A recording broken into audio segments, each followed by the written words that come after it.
El ejercicio 6 nos dice que hay que determinar el voltaje de salida y la corriente del diodo en los diodos de los diagramas siguientes. Este es nuestro primer diagrama y es el principal, pero también es válido redibujar ese circuito y sería equivalente a este.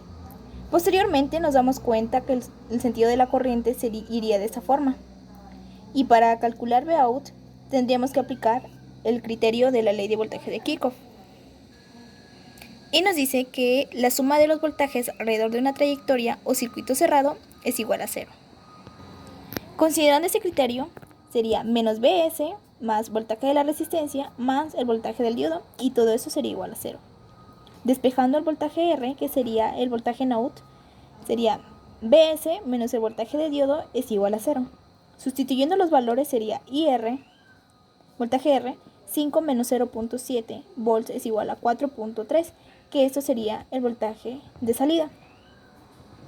Y también nos dice que debemos de calcular la corriente. Para calcular la corriente aplicamos el mismo criterio de ley de voltaje de Kirchhoff y sería menos Bs más I por R, que es igual al voltaje de resistencia, más el voltaje del diodo es igual a 0. Despejando la corriente sería Bs menos voltaje del diodo entre la resistencia. Sustituyendo estos valores sería 5 volts menos 0.7 volts, que es del silicio, entre 2.2 kΩ, que equivale a la resistencia.